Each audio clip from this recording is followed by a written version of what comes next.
रोशनी दो भाइयों में इकलौती बहन थी। सबकी लाडली थी वो। घर में उसका इतना लाड होता था जैसे कोई छोटा बच्चा। रोशनी की अब शादी की उम्र हो चुकी थी। घर वाले उसकी शादी के लिए लड़का ढूंढ रहे थे। घर वालों को रोशनी के लिए एक लड़का पसंद आया। लड़के का नाम संजय था। संजय का परिवार पढ़ा लिखा सभ्य परिवार था। उसके परिवार में सास ससुर थे, दो ननद थी जिनकी शादी हो चुकी थी, और दो भाई थे जिसमें एक था संजय और एक उनके बड़े भाई विनय, और विनय की पत्नी गीता थी। संजय अच्छी सर्विस भी करता था। घर वालों को रोशनी के लिए संजय का रिश्ता पसंद आया। उन्होंने ये रिश्ता तय कर दिया। सब इस रिश्ते से बहुत खुश थे। कुछ दिन बाद रोशनी की शादी संजय से हो गई। शादी के बाद सब कुछ अच्छा चल रहा था। ससुराल जाकर रोशनी ने सबका दिल जीतने की पूरी कोशिश की। सब उससे बहुत खुश थे। बड़ी जेठानी गीता भी रोशनी को बहुत मानती थी और रोशनी भी गीता को बड़ी बहन की तरह प्यार देती थी। लेकिन रोशनी की सास बहुत गुस्सैल स्वभाव की थी। वो रोशनी और गीता के साथ हिटलर जैसा व्यवहार करती थी। वो जो कह देती थी घर में बस वही होता था। किसी को भी सास के खिलाफ बोलने की इजाज़त नहीं थी और ना ही कोई उनके खिलाफ जाने की हिम्मत करता था। रोशनी ने सोचा समय के साथ सब ठीक हो जाएगा। वो अपनी जेठानी की तरह ही सास की हर आज्ञा का पालन करती थी। कुछ दिन बाद रक्षाबंधन आया। रोशनी बहुत खुश थी कि इसी बहाने वो अपने भाइयों से और घर वालों से मिलने जाएगी। रोशनी ने अपनी खुशी जेठानी के साथ बांटी। उसने गीता से कहा, दीदी आज मैं बहुत खुश हूँ। कुछ दिन बाद हम लोग अपने अपने घर जाएंगे, सबसे मिलेंगे, कितना मज़ा आएगा, है ना। रोशनी की बातें सुनकर गीता मायूस हो गई। तब रोशनी ने पूछा, दीदी आप मेरी बात सुनकर मायूस क्यों हो गई? कोई बात है क्या? ये तो खुशी की बात है ना कि हम दोनों अपने अपने मायके जाने वाले हैं। तो फिर आप दुखी क्यों हो गई? तब गीता ने कहा, रोशनी तुम सही कह रही हो, ये खुशी की ही बात है, पर ये खुशी हमारे नसीब में नहीं लिखी। रोशनी ने गीता की बात सुनकर बड़े ही आश्चर्य से पूछा, दीदी आप ये क्या कह रही हैं? मैं कुछ नहीं समझ पा रही। जेठानी ने कहा, रोशनी मेरी शादी को 6 साल हो गए हैं, पर इतने सालों में मैं आज तक रक्षाबंधन पर अपने मायके नहीं गई और ना आगे कभी जा पाऊंगी। अब तुम भी इसकी आदत डाल लो। रोशनी ने पूछा, पर ऐसा क्यों दीदी? गीता ने कहा, क्योंकि ये माँ जी का हुक्म है। माँ जी ने कहा है कि रक्षाबंधन पर उनकी दोनों बेटियां अपने मायके मतलब यहाँ अपने भाइयों को राखी बांधने आती हैं।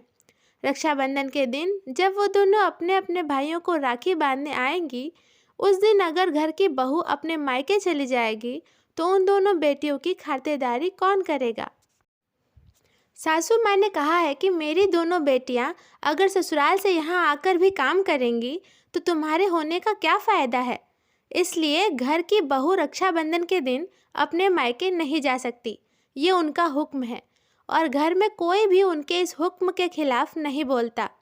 मैंने अपने पति विनय से भी कहा कि वो मेरे लिए एक बार सासू माँ से बात करे, पर उन्होंने मुझे ये कह के मना कर दिया कि माँ ठीक ही तो कह रही है, मेरी बहनें तुम्हारे रहते मायके आकर काम करेंगी क्या?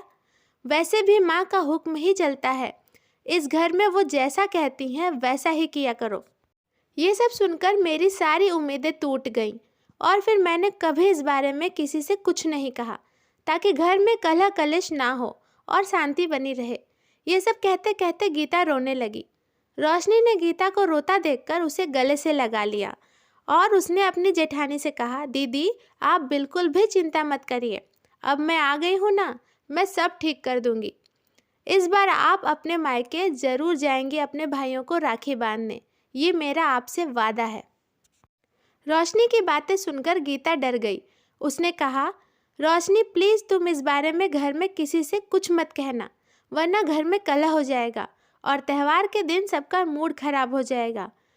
मैंने नहीं चाहती कि मेरी वजह से घर का माहौल कभी बिगड़े, और अगर सासू माँ को इस बारे में पता चला तो वो बहुत गुस्सा हो जाएंगी। प्लीज़ रोशनी जो जैसा चल रहा है वैसा चलने दो, मुझे कलह करके अपने मायके नहीं जाना। रोशनी ने कहा, दीदी आप बिल्कुल भी चिंता मत करिए, घर में कोई भी कलह नहीं होगा।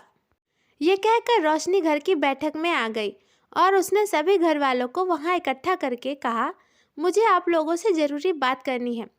रोशनी ने अपनी सास से कहा, माँ जी, अगले हफ्ते रक्षाबंधन है और मैं और भाभी अपने अपने मायके जा रहे हैं अपने अपने भाइयों को राखी बांधने। मायके जाने के लिए आपकी आज्ञा लेने के लिए मैंने आपको यहाँ बुलाया है। रोशनी की बात सुनकर सासी माँ को बहुत गुस्सा आया। वो भड़कती हुई रोशनी से बोली, तुमने ऐसा सोचा भी कैसे कि तुम रक्षाबंधन पर मायके जा सकती हो? तुम्हें गीता ने बताया नहीं कि इस घर के क्या नियम हैं? और अगर नहीं भी बताया है तो एक बात कान खोलकर सुन लो, रक्षाबंधन के दिन इस घर की बहुएं अपने मायके नहीं जा सकती। सास को भड़कता देखकर रोशनी ने शांति से उनसे कहा, पर इस घर की बहुएं क्यों नहीं जा सकती माँ जी? तब उसकी सास ने कहा, तुम्हें नहीं पता क्या? उस दिन तुम्हारी नंदे घर आती हैं, उनकी देखभाल कौन करेगा? रोशनी ने कहा, माँ जी, अगर ऐसी बात है तो हम दोनों घर का सारा काम खत्म करने के बाद चले जाएंगे। दीदी लोगों को कोई काम नहीं करना पड़ेगा। इस पर उसकी सास और भड़क गई और बोली, अब तुम मुझसे जुबान लड़ाओगी? इस घर में आज तक मेरे खिलाफ कोई नहीं गया, तुम मेरे खिलाफ जाकर अपनी मनमानी करोगी? इस दिन के लिए मैं तुम्हें ब्याह के बहू बना के लाई थी। ये सब सुनकर रोशनी ने कहा, माँ जी, मैं भी आपकी बहुत इज्जत करती हूँ। माँ जी, मैं आपके खिलाफ नहीं जा रही और ना ही आपका हुक्म मानने से इनकार कर रही हूँ। माँ जी, मैं बस आपको एक बात समझाना चाहती हूँ। एक बार ठंडे दिमाग से मेरी बात सुन लीजिए, फिर आप जो कहेंगी मैं मान लूँगी। जैसे दीदी लोग इस घर की बेटियाँ हैं, वैसे हम भी तो किसी के घर की बेटियाँ हैं। माँ जी, जैसा कि आपने कहा, रक्षाबंधन पर हम दोनों यानी कि इस घर की बहुएं अपने मायके नहीं जा सकती, क्योंकि उस दिन घर की बेटियाँ यानी हमारी नंदे अपने मायके आती हैं। इसलिए उनकी खातिरदारी करना बहुत ज़रूरी है, जो करना इस घर की बहुओं का फ़र्ज है। माँ जी, ठीक उसी तरह आपकी दोनों बेटियाँ यानी कि हमारी नंदे भी तो किसी के घर की बहू हैं। उनका भी तो अपने नंदों के प्रति कुछ फ़र्ज बनता है। उनकी नंदे भी तो राखी के दिन अपने मायके अपने भाइयों को राखी बांधने आती हैं। तो फिर दीदी लोगों का क्या ये फ़र्ज नहीं बनता कि वो लोग भी उस दिन अपने अपने ससुराल में ही रहकर अपने अपनी नंदों की खातिरदारी करें, उनकी सेवा करें? अगर वो लोग यहाँ आ गई तो उनकी नंदों का ख्याल कौन रखेगा? इस घर की बेटियों का भी तो अपने ससुराल के प्रति कुछ फ़र्ज है। सही कहा ना मैंने माँ जी? अगर मैंने कुछ गलत कहा हो तो मुझे माफ़ कर दीजिएगा। रोशनी की बातें सुनकर रोशनी की सास समझ चुकी थी कि रोशनी उन्हें क्या समझाना चाहती है। वो एकदम चुप हो गई। इसके आगे बोलने के लिए उनके पास कुछ नहीं बचा था। रोशनी की बातें सुनकर उनकी आंखें खुल गई और उन्हें उनकी गलती का एहसास भी हो गया। रोशनी की सास ने रोशनी और गीता को अपने पास बुलाया और उनसे कहा, बेटा, मुझे माफ़ कर दो। इतने साल मैंने तुम्हारे साथ बहुत गलत व्यवहार किया, पर अब मुझे अपनी गलती का एहसास हो चुका है। अब मैं समझ गई हूँ कि बहू भी किसी के घर की बेटी होती है। जिस तरह हमें अपनी बेटियाँ प्यारी हैं, उसी तरह बहू भी अपने माँ बाप की लाडली होती है। जो हक एक बेटी का होता है, वही हक एक बहू का भी होना चाहिए। बहू भी तो बेटी ही होती है।